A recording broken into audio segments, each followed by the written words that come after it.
Matt, usually with Liverpool playing at Anfield, it would be a given that they would get a result. But they lost to Inter Milan and then drew against Benfica. And they now face Villarreal team high on confidence as well. What are your thoughts? Yes, and obviously they had a very difficult game on the weekend. I mean, they did dominate the game, but it was a difficult derby. So it's also a game that they're coming on at this stage of the season. They've played Manchester City also twice. It's not easy. They did, as I said, dominate, but Everton made it really difficult for them. And Villarreal are very good defensively, but I think have a little bit more quality than Everton actually in terms of in possession. So for me, I don't think this is going to be a straightforward game for them, for Liverpool, even though it's at Anfield. I think they have to be right at their very best to try and get a kickstart for this time.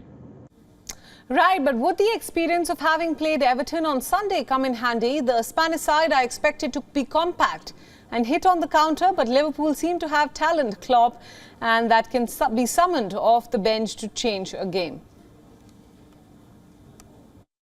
Yeah, I agree. They do have the qualities to do this. It's a little bit of, let's just say it was a dress rehearsal of some sort, a team that is defending deeper and playing on the counter.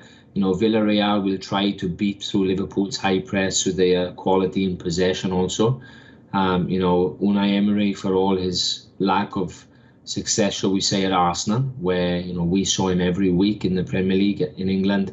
He did do great jobs before. Klopp has said he is the king of cups, for the performances in multiple European competitions, specifically the Europa League. And I think he will be pushing one more. So, I'm really excited actually for this game. Right, Matt, but you would say that beating Juventus was a one-off. But when you follow it up by sending Bayern Munich packing, then it is no small feat or fluke. The only flip side is Liverpool, which will be wary of Villarreal and what they can do. Yes, we have to look at, obviously, when we talk about Salah, he's one of the top scorers in the competition with 8, I believe, but then you've got Danjuma. Danjuma's on 6, so of course it's only 2 less, but to be in a team that's not expected to fight for this competition, especially to arrive to this stage and to be chipping away with the goals, they still have a lot of quality within the team. My next question to you, do you see Klopp changing his approach, or will he continue to urge his team on to play attacking football, knowing that no team in the world can keep Salah, Mane, Diaz, Jota and Firmino quiet over 180 minutes? I don't think he will change too much. I think Klopp is very much the coach who, they are of course adaptable and tactically very good in terms of staff, in terms of players. But I did read this morning that after the game against Everton, you saw some of the footage of Klopp sprinting down the tunnel, and that was because he very quickly went through a lot of analysis, apparently a lot of clips before speaking with the team for the second half in areas they were really poor at during that game.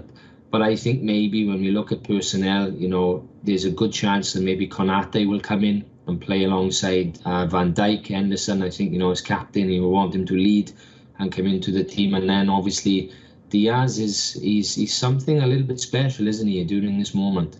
WION World is now available in your country. Download the app now and get all the news updates on the move.